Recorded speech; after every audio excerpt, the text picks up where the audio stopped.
Good morning. We're going to start our day with our flag salute. So we're going to turn and we're going to face the flag. We're going to turn that for you. Okay. And if you have your papers, boys and girls, with you, you can use that to help you remember the words to the flag salute. Yeah, so we're just going to use this hand, our right hand, put it right over your heart.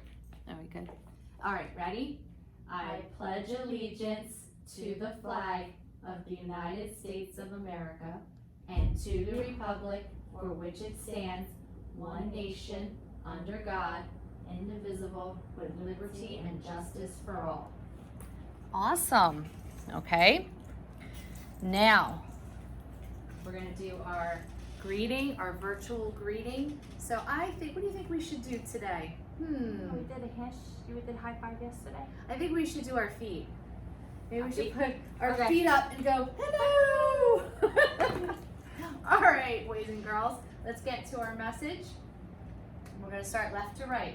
Good morning, owls. Today is, and I think, it's hump day, middle of the week.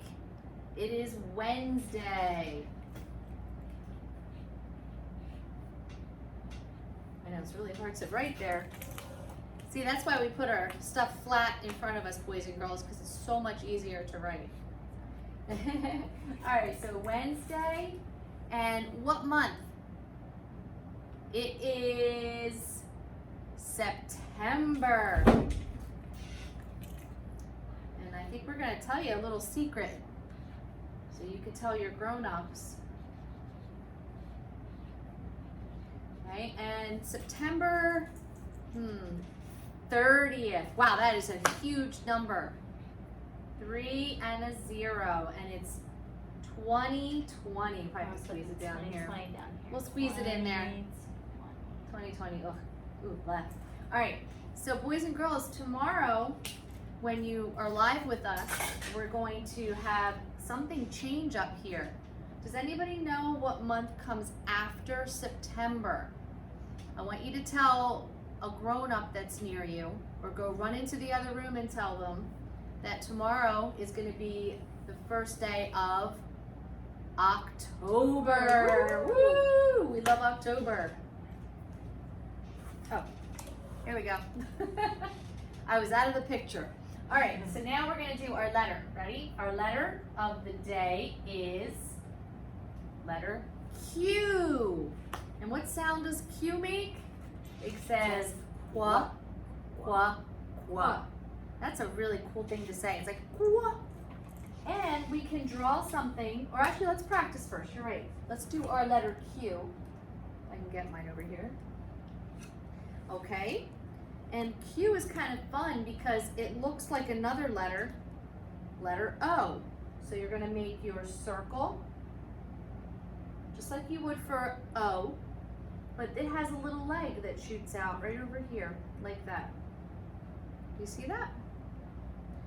Okay, that's uppercase. Lowercase is a little tiny bit harder, but you guys are smarties. We make our circle, right? And then this one comes down. It looks like a little hook, like it's going fishing, right? That's lowercase. Kind of looks like a P, but it has the hook on the bottom. Right.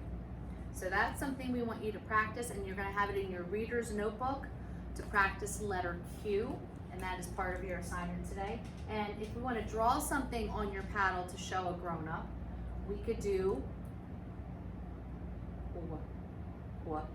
what? This is a question mark. So when you're asking somebody something, this is what you would put at the end. And it starts with letter Q. Woohoo! Woohoo!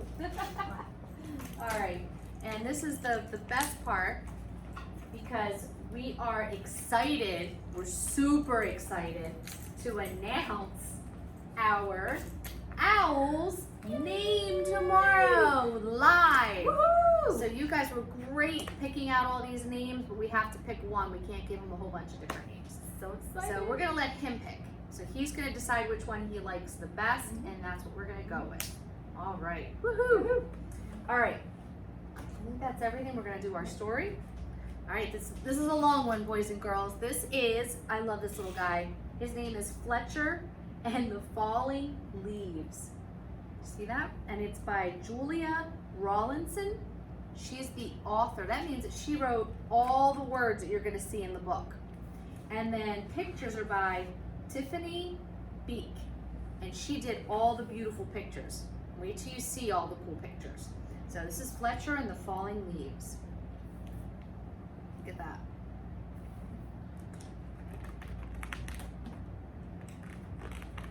I like how it looks like she painted the pictures. The world was changing. Each morning when Fletcher bounded out of the den, that means he jumped out, everything seemed just a little bit different. The rich green of the forest was turning gold, and the soft swishing sound of summer was fading to a crinkly whisper. You know when you go to the leaves and they have that crunchy, crinkly sound? Well, Fletcher's favorite tree looked dull, brown, and dry. Fletcher was beginning to get worried, so he thinks his tree is sick. Oh, I know.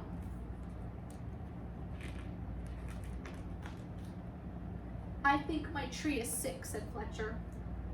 What's wrong with it? His mother asked. Its leaves are turning brown, said Fletcher. Don't worry, it's only autumn, she said. Fletcher ran back to his tree and he patted the rough bark. Don't worry, it's only autumn, he said. You'll be feeling better soon. But the tree didn't get better. Each day, more leaves turned brown. One morning, the wind blew a small brown leaf off of a branch. Fletcher jumped up and caught it very gently in his paw. What do you think he should do with that leaf?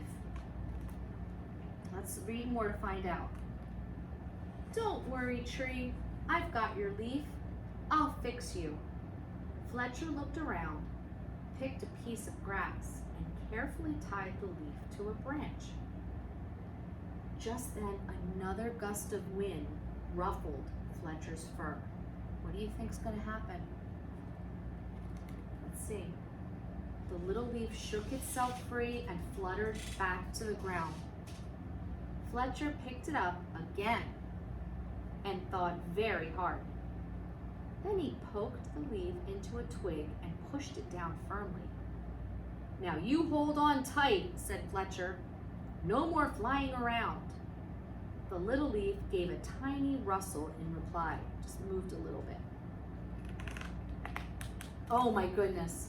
The next day, a strong wind was blowing through the forest. Fletcher rushed out of the den and ran all the way to his tree. Lots of branches were bare. That means there were none. And the little lost leaves were spun everywhere. Look at them all. Don't worry, tree. I'll catch them for you. I promise. Round and round and round whirled Fletcher after the swirling leaves.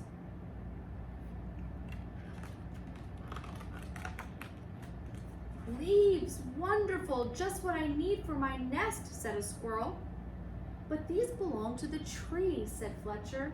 Don't take them away. The tree doesn't need them anymore, said the squirrel. Bounding off, that means he just kind of, boom. Help, help, the wind and the squirrel are stealing our leaves, said Fletcher. The leaves, terrific, just what I need to keep warm, said Porcupine, rolling around. Look what happened. Because he has those quills on his back, the leaves are sticking. But these belong to the tree, said Fletcher, plucking the leaves from his needles. Not anymore, snuffled the porcupine, and away he rolled. Help, help, the wind, the squirrel, and the porcupine are stealing our leaves, cried Fletcher. Poor Fletcher, he's getting all stressed out. Oh no, who's taking the leaves now?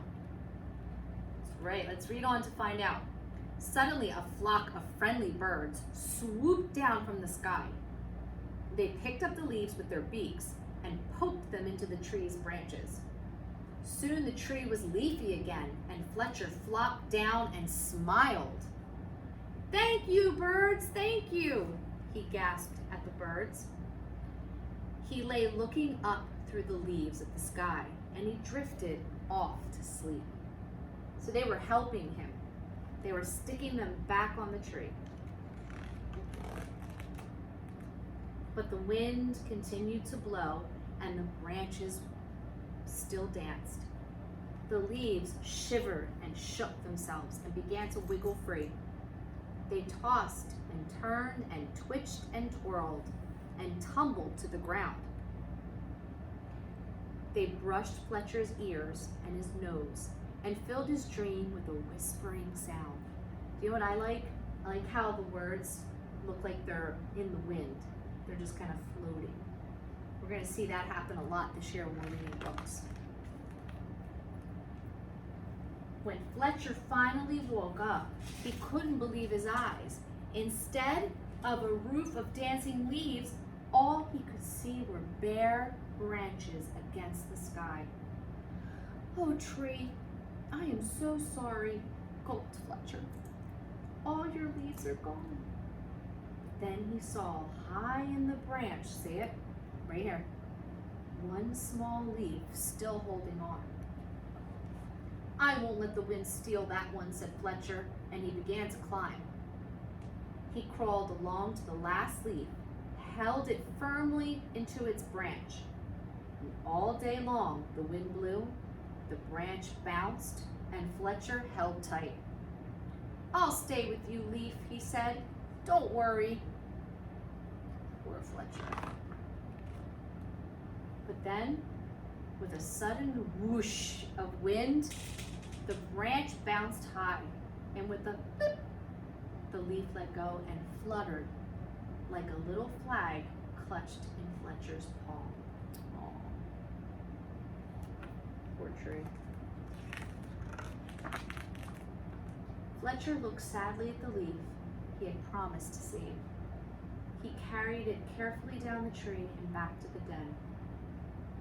He made a cozy little bed. Oh, this is so sad. He made a cozy little bed for it and gently tucked it in. But all night long, he could only think of his tree, all on its own. So he feels so bad for his tree. At dawn, that means when he woke up, the sun was coming up, Fletcher tiptoed outside. Can you tiptoe? The wind had finally stopped blowing, and all the air was cold. The moon still hung in the clear sky, and pale stars glimmered and sparkled. As he came to his favorite tree, Fletcher saw a magical sight. This is my favorite. Do you want to see what happened? What do you think? You tell a grown-up right now, what do you think happened to his tree? What is he looking at? I'm not going to show you yet. This is like the best. Look at the tree, and it's sparkling. Oh, isn't it beautiful? The tree was hung with 1,000 icicles, shining silver in the early light. "You are more beautiful than ever," whispered Fletcher. "But are you all right?" A tiny breeze shivered the branches, making a sound like laughter. In the light of the rising sun, the sparkling branches nodded. Fletcher gave his tree a hug. Then he went back to the den for a nice, warm breakfast. Oh, I love that book so much. That's a cute story, my first time hearing it. Really, yeah, he's awesome, and I'm so happy that at the end his tree was okay. And I hope you probably know what icicles are, right? Have you ever seen them hanging? It's like the water that drips down. I don't know if we could show you. Let's see if we can get that up to show you on our big screen. Can you see that? I think Mrs. Lampkin's gonna show you, sorry.